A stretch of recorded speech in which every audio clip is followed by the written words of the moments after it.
lots of songs about our pioneer men and the hard life they had living way back then. Now it's time to hear about a pioneer woman and how she lived too. Okay, folks, I'd like to call your attention to the house right here next to us, a rather beautiful little structure. And in my way of thinking, I know this isn't true for everybody, but to me, this is the highlight of our walk, because this is the Historical Society's new project and will eventually be the home of the Bonita Springs Historical Society. And they're certainly looking for support in restoring the place. They have it probably 90% restored already. But there's some more things that they want to do to it, and you can see that in their perspective and in their drawings. But this house, ironically, was in our family also. This house was built by my great-grandfather, who was the father-in-law to the grandfather that built the Liles Hotel. His wife, Lula McSwain, lived here, and his sister-in-law, Effie McSwain, lived here when they were young girls. And their parents was Joseph and Lizzie McSwain, who moved to Bonita Springs, or actually to the town of Survey, in 1905, or 1900, I believe. It was 1900, and they lived in East Bonita to begin with. And I don't know how they came to own a lot up here in the new subdivision of Bonita Springs. He was a land clearer, Joseph was. He cleared by hand the palmettos and trees off of land, and quite possibly he had a deal with Mr. Ragsdale on exchange of work for a lot. I don't know. So my great-grandfather, Joseph McSwain, built this house in approximately 1915, as the town of Bonita Springs was starting to take shape, the new town, and it must have been built well. It's withstood a lot of storms. It's withstood a lot of adversities. It's had a lot of people live in it. It's been used for some things other than a house. At one time it was used as a teen recreation building by a couple, the Johnsons. So it's gone through a lot, but it was donated to the Historical Society. But like a lot of donations, there is a hitch to it in that it had to be restored. And true restoration takes a lot. And I have to give a lot of credit to my cousin, Rhonda Lawhon.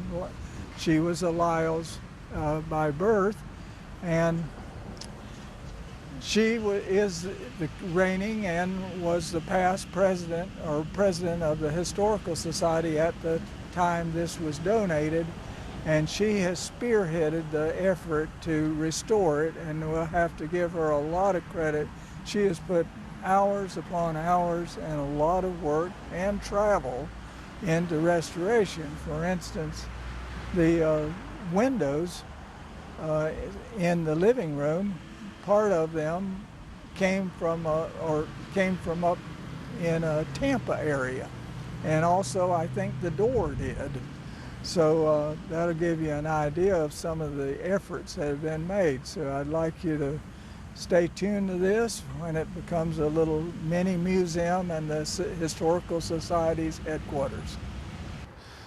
Okay, we're at the juncture of the tour, which takes in the Cordell Smith house and the Fleming house, and behind me, the yellow house in the distance there is the Cordell Smith house. I told you back at the banyan tree that I was going to talk a little more about the man who planted the tree. Well, that house there is the one that he lived in.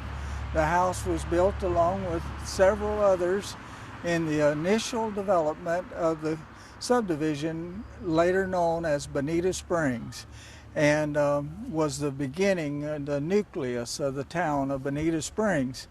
And it was built right on what they call the trail, which was Old 41. and it was built in approximately 1915. A lot of the houses were built in 1915 as the McSwain House. So that was the kickoff date for the main street of Bonita Springs. Cordell was what you might call our town character. He was a most unusual person. He originated in Iowa, and from Iowa he rode the rails. He loved, in fact, he loved railroads, and I guess it was shown, maybe he didn't have the money, but he had the love of the railroad, and he rode in boxcars all the way from Iowa to Fort Myers area. And then he came on down here to Bonita Springs where his aunt lived. He called her Auntie, and everybody knew her as that. But Cordell was a bachelor all of his life, and he had several idiosyncrasies. One of them was his acute hearing. He could hear so well that us children, and I'm almost ashamed to mention this because instead of finding out all the interesting facts that this gentleman knew, us young boys were more interested in testing his hearing. So for several blocks away, we used to start whispering his name, Cordell, Cordell, and watching to see when he first heard the name. And usually it was about a block away at a low tone. He would jerk his head up and look around, and then we would wave and say, "Hey, Cordell, how you doing?" And he would wave back, "Oh, I'm fine, boys," and he would go on his way. He had an unusual walk about him. I can't explain it. It's just the Cordell gait. It was sort of a shuffle between a walk and a trot, and it was a shuffle, and that's the way he went everywhere. And that's another idiosyncrasy. He walked everywhere he went. He had a mortal fear of automobiles. I guess he would have ridden the train if you'd let him. He loved trains, but he didn't like automobiles. A couple of the town people, more like a joke, talked him into riding in a car, but both times I'm aware of, one was my uncle offered him a ride, and that was not as a joke. He was just simply wanting to give Cordell a ride, and Cordell got in, but he got so fidgety he asked Frank if he would let him out, and he let him out. And then another boy who was a neighbor of his, I think did it kind of for the fun. He knew Cordell's fear, and he picked him up, and he ran a little too fast, and Cordell was pulling on the handle of the car door, and so he was afraid he was going to jump out, so he stopped and let him out. So those are the only two occasions I know of him being in a car.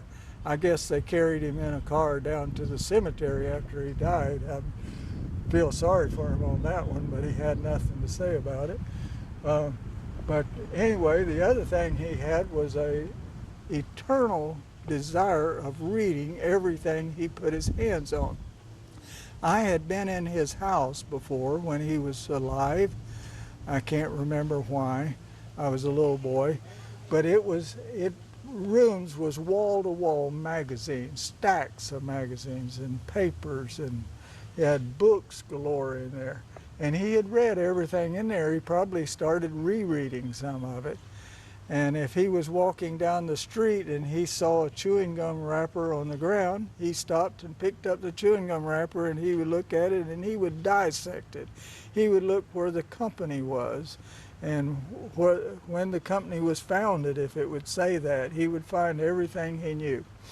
And that was another thing. He was a walking encyclopedia and a geographer. He liked to go down to Lawhon's General Store and stand around and watch for car tags from out of state. And someone pull into Lawhon's to get gas from, say, I don't know, from Tennessee or Ohio. And he would walk over and he'd say, "Oh, I see you're from Ohio." And they'd say, "Yeah." And, "Are you from Ohio?" And he'd say, No, I'm not from Ohio, but that's a good state." And they would say, he would say, what part of Ohio are you from? And they'd say, oh, you've never heard of it. And he'd say, oh, well, tell me, where are you from? And they'd give him the name of the town, say Zora or something like that. And he'd say, oh, yeah, your mayor is so-and-so, and y'all had the disaster back in '43, and he would tell them more about their town than they knew about it, and people were astounded. So that's a little picture of Cordell. Another thing is he had a garden over on Arroyo Street, which is off of Pennsylvania, and he owned 5 acres over there, and he maintained a garden, and he was, I don't know if he is vegetarian or not, but I think he was, but he ate all of the vegetables he ate came out of his garden, and he went there almost every day. He would walk from Old 41 to Arroyo Street and tend his garden and come back. Well, as he was leaving, he would always turn around and wave to his aunt who was on the porch, and he'd say, bye, Auntie, and he would walk to his garden. Well, they said that after she died, there was 2 strange things that he did. One thing, he would never come in the front door of the house anymore or go out it. He went out a window on the porch and came in the window on the porch. He, for some reason, didn't want to walk through the door anymore. And when he would walk off, even though she had been long since gone, he would turn around and wave and say, bye, Auntie. And and I knew Cordell quite well because I was his neighbor. My home was right just a block behind his. It's gone now. It was purchased by the city of Bonita Springs, but it was right where that tall palm tree is. And so you can see we were very close neighbors. So I had frequent encounters with Cordell through the years. As a child, he came over when we were building our house and talked with us a lot. And my dad was real close to him. And so when he got older and decrepit and looked like he might pass away, my dad would be walking to the post office and back as postmaster, and he would stop in to the back porch of Cordell's house and just check on him and ask him how he's doing. Well, one day he came there, and Cordell was laying face down on the back porch amongst a group of magazines and papers, as usual, and he had passed away. So my father was the one that discovered him, and he notified everybody. And if you go down to Bonita Cemetery, his grave is down there, and fitting, it says on his tombstone, it says read much, and it's a quote from Benjamin Franklin. Okay, folks, we're at a house, we call it in the Historical Society, the Fleming Home. It's now occupied by a lady called, with the last name of Hopkins. She is a grandniece to Mrs. Fleming, who originally built the home. But this, along with several other houses on Old 41, during the initial stages of Bonita Springs, was built in 1915, as well as a lot of the homes, and it was kicking off the new subdivision of Bonita Springs. And Mrs. Fleming was a very prominent citizen of Bonita Springs. She was very highly educated, and she was a piano teacher and very attractive lady. If you ever see the book of the Bonita Springs historical book that has a picture of her in it, you'll see what I mean. But I knew her as an elderly lady, and she was noted for the picket fence that she has around her house, and she kept it in excellent, pristine condition all the time. So Mrs. Fleming had a groundskeeper. His name was Hugo, and I knew him quite well also. He came every day. I lived right down the street, so I passed here frequently on my way to walking places, and Hugo was always here. He had his car parked next to the road. He did all the groundskeeping, the mowing, the painting, and all the repair work. For years and years he worked for Mrs. Fleming, and she kept the place in absolute pristine condition. After Mrs. Fleming died and no one was occupying the place, it started to become in disrepair and didn't look near as well as it had through all those years that I remember it. And I always thought it was a shame, but then along came a few years back her daughter, Barbara Hopkins. So Barbara had it put on the historical annals, and that kind of locked it into position for everybody from then on. And she did major repairs, major renovations, but always maintaining the original look. And the picket fence, she completely rebuilt it, which had become in extreme disrepair. And it looks just like it always did now. And now Barbara is ailing and has had to move, and her daughter, Anna Hopkins, is now living here, and she has the same attitude of keeping the building up. So this is a real nice addition to our historical district. Well, folks, that concludes our tour of the Old 41 Business District. I'm Byron Liles. See you next time. I can, like that old song Lula said, I can. No time for laziness, no time for queasiness, no modern conveniences, but still she said, I